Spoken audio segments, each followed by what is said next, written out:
Bonjour, ici Vincent Fabry, l'administrateur de la plateforme d'information géographique régionale Géo-de-France.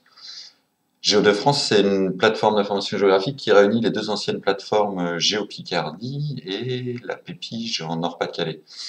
Géo-Picardie, en son temps, avait mis à disposition de ses utilisateurs un logiciel qui s'appelait L49, qui permettait de faire des signalements sur les travaux de voirie qui concernent les réseaux. Donc les opérateurs de réseau pouvaient signaler sur une carte que tel jour, à tel endroit, à tel moment, il y allait avoir des travaux pour faire passer les fourreaux et que donc d'autres opérateurs pouvaient en profiter pour faire passer des câbles dans le fourreau.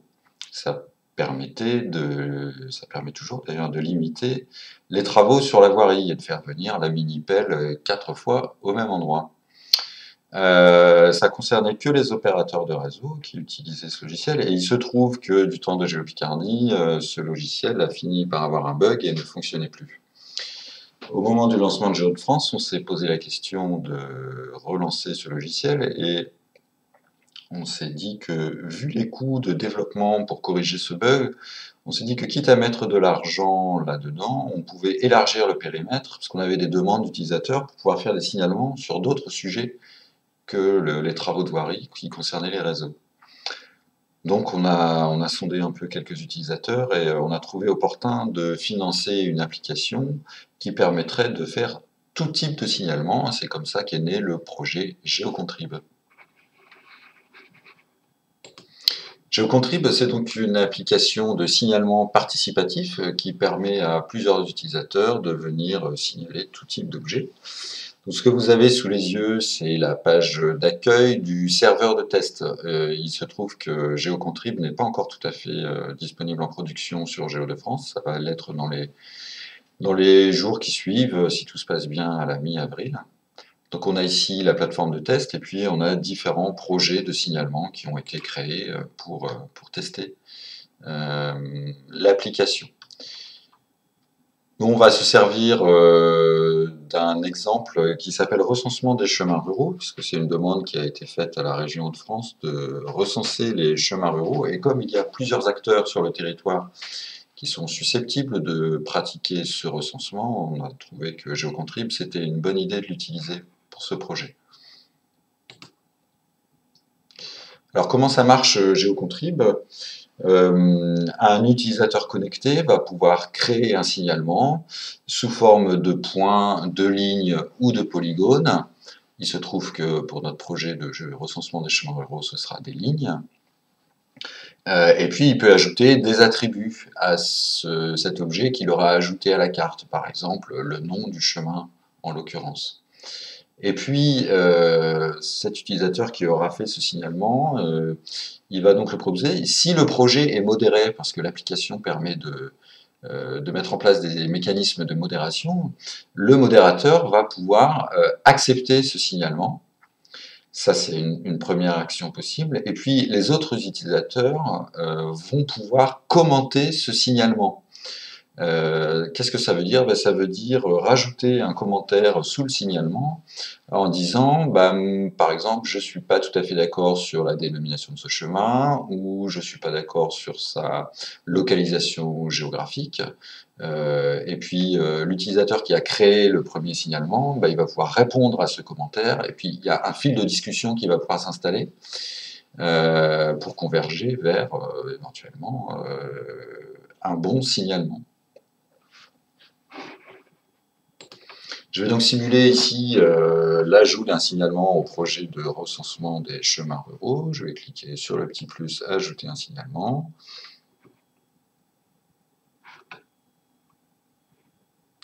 Et puis, on va dire que je veux déclarer un chemin rural près d'Amiens, par exemple. Le fond de carte est un petit peu long à s'installer, à s'afficher parce que je suis à la maison et que ma connexion internet n'est pas terrible. On donne un titre à son signalement, le chemin rural Damien à Saint-Lucien.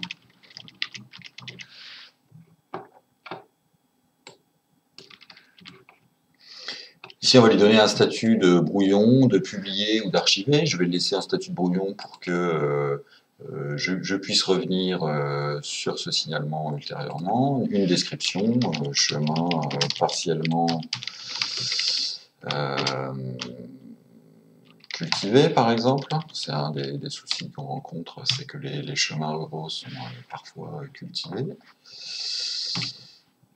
Et puis, on va procéder à l'ajout du signalement proprement dit.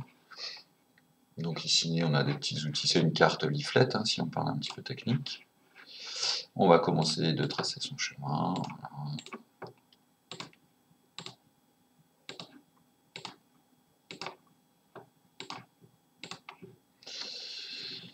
Ensuite, il y avait un certain nombre d'attributs qui avaient été définis au moment de la création du projet. Donc la largeur du chemin, imaginons que le chemin fasse 5 mètres.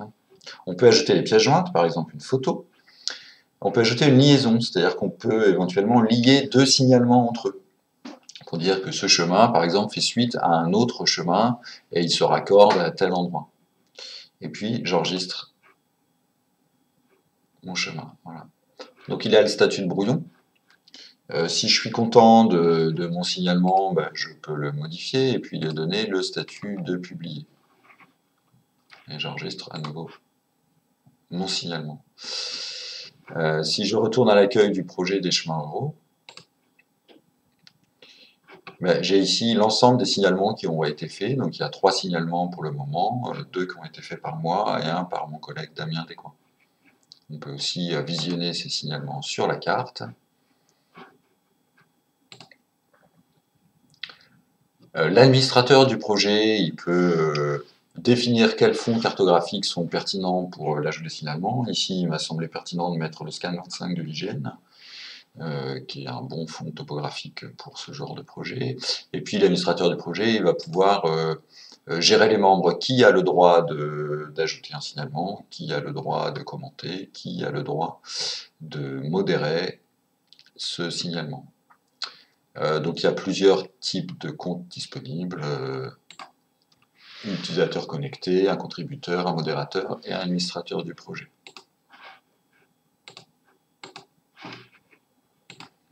Ici, je suis sur la page d'accueil de mon projet de signalement et on voit tous les paramètres disponibles. Donc déjà la petite carte avec l'ensemble des signalements qui ont été faits, la liste des derniers signalements, la liste des derniers commentaires, il n'y en a pas encore de fait sur ce projet.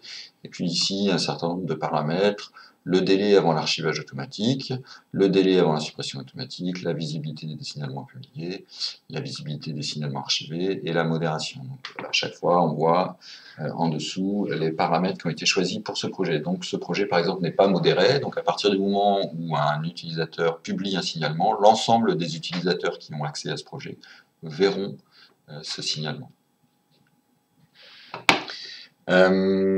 Si on parle un petit peu technique, cette application GeoContrib, elle va être intégrée à la plateforme Géo-de-France et donc va hériter des droits des utilisateurs déjà enregistrés sur la plateforme.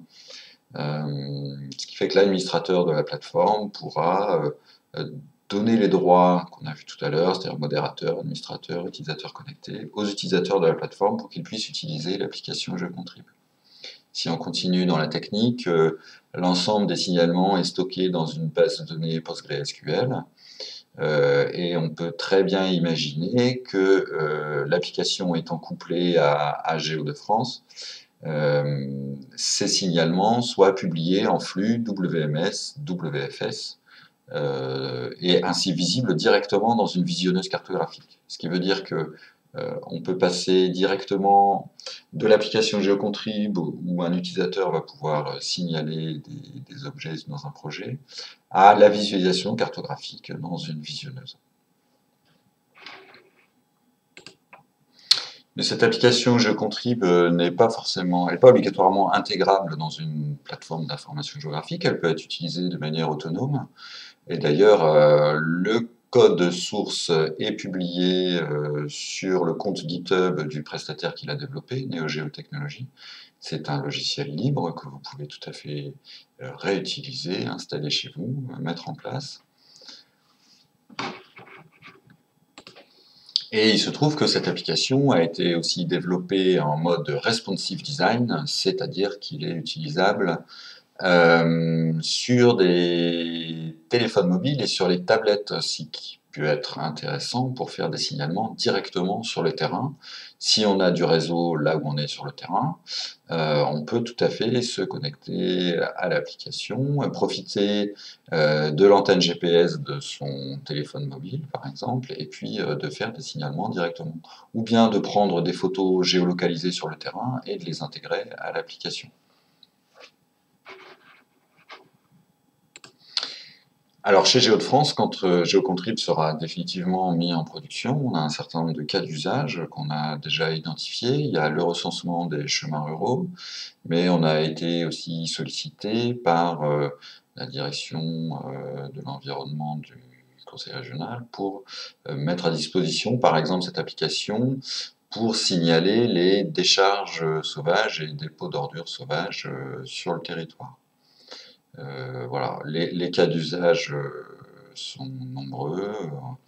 D'ailleurs, on pourrait même imaginer mettre cette application à disposition des citoyens pour, par exemple, commenter, signaler des avis suite à la publication d'un plan local d'urbanisme, par exemple. Voilà, j'espère que j'ai réussi à vous montrer l'intérêt de cette application, Géocontrib. N'hésitez pas à me poser des questions, soit dans le webinaire, soit ultérieurement à l'adresse courriel vincent.fabry@audefrance.fr. Merci.